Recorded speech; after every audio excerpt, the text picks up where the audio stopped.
Nanophotonics is the science of light-matter interactions at nanoscale. In this science, metamaterial and metasurface play a very crucial role. In my research, I design and fabricate a metasurface called subwavelength grating to demonstrate an important phenomenon called photonic bandgap. My fabrication process has different steps. First of all, I clean a glass substrate with different solvents called isopropanol and acetone. After my device is completely clean, I use a deposition system called PCDP to deposit a layer of silicon nitride.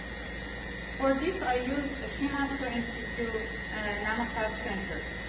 After I deposited the layer of silicon nitride on the glass substrate, I use the spin coating machine to deposit a layer of photoresist grating, on top of my glass substrate. After that, I use this heater for 90 seconds to make sure that my photoresist layer is completely stabilized on the glass substrate. To make the pattern of subwavelength grating, I use this system which is called laser interference lithography. This system has a lot of components. The main component is the laser system. So the laser being passes through all these optical components, and I inverted my glass substrate in this state, and then I produce my desired pattern on the glass substrate. Again, after the grating pattern is produced on the glass substrate, I use the heater for 90 seconds to make sure that the grating pattern is completely stabilized on the glass substrate.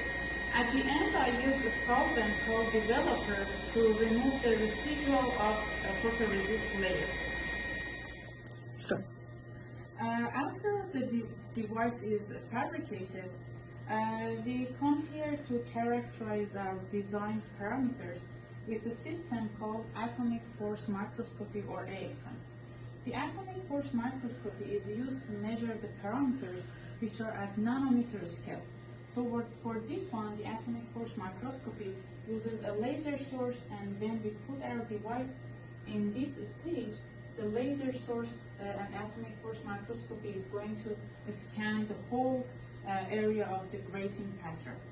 After characterizing the design's parameters with AFM, we use the optical spectrum analyzer, or OSA, to measure the optical properties of our device.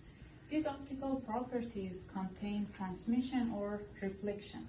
For this, a supercontinuum laser source is used.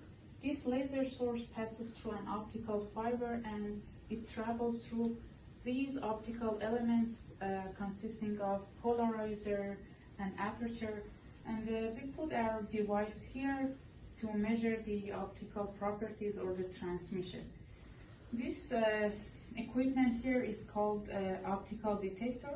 It is used to collect all the transmission light, and then all the collected light from the optical detector is going to be monitored in the screen of the spectrum analyzer.